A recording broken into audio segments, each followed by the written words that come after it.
அரசியல் சதுரங்கத்தில் ராஜாவை செக் வைத்து விட்டோம் என்று நினைக்கும் நேரத்தில்தான் எதிர்த்தரப்பில் இருந்து புதிய குதிரை களமிறங்கும். அந்த வகையில் விஜயின் அரசியல் வருகை தமிழக அரசியலின் கணக்குகளை மாற்றியிருக்கிறது. அதாவது டெல்லி அரசியலின் சாணக்கியராக பார்க்கப்படும் அமித்ஷா வெளியில் அமைதியாக இருந்தாலும் உள்ளே பல கணக்குகளை போட்டுக் கொண்டிருக்கிறார். கடந்த 60 ஆண்டுகளாக தமிழக அரசியலை தங்கள் கட்டுப்பாட்டில் வைத்திருந்த திராவிட கட்சிகளின் ஆதிக்கத்திற்கு முற்றுப்புள்ளி வைக்கும் வகையில் புதிய அரசியல் சக்திகள் உருவாகி வருவது பாஜக மேலிடத்திற்கு, குறிப்பாக உள்துறை அமைச்சர் அமித்ஷா உள்ளிட்ட தலைவர்களுக்கு மறைமுக மகிழ்ச்சியை ஏற்படுத்தியுள்ளது. பாரம்பரிய திராவிட கட்சிகளான திமுக மற்றும் அதிமுக இரண்டும் கடுமையான நெருக்கடியை எதிர்கொள்கின்றன. பல சகாப்தங்களாக இரு துருவ அரசியல் மூலம் தமிழகத்தை ஆட்டி படைத்து வந்த இந்த இரு கட்சிகளும் தற்போது தங்களது செல்வாக்கை படிப்படியாக இழந்து வருகின்றன.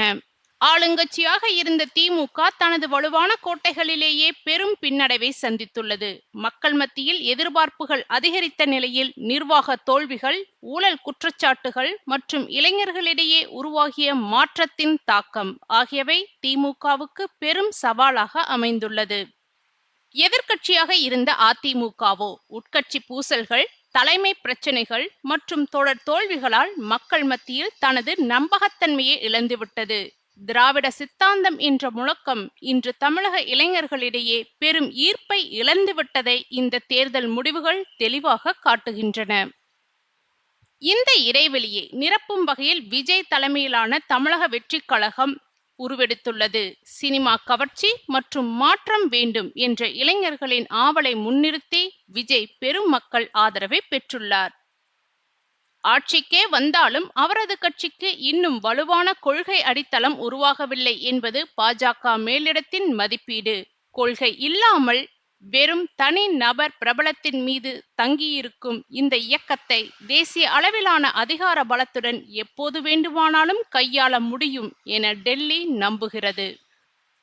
முக்கியமாக திராவிட கட்சிகளின் பாரம்பரிய வாக்கு வங்கியை விஜய் சிறகடித்து விட்டார். பாஜக பெரும் சாதகமாக அமைந்துள்ளது. மற்றொரு முக்கிய நகர்வு தமிழக பாஜக தலைவராக இருந்த அண்ணாமலையின் விலகல். அவர் புதிய அரசியல் இயக்கம் தொடங்க போவதாக அறிவித்துள்ளது பலருக்கு பாஜகவுக்கு பின்னடைவாக தோன்றலாம். ஆனால் அரசியல் பார்வையாளர்கள் இதை பாஜகவுடன் இணைந்த தந்திரோபாய வியூகமாக பார்க்கின்றனர். தேசிய கட்சி என்ற முத்திரை காரணமாக நேரடியாக செய்ய முடியாத சில வேலைகளை அண்ணாமலை தனது புதிய பிராந்திய இயக்கம் மூலம் செய்ய முடியும்.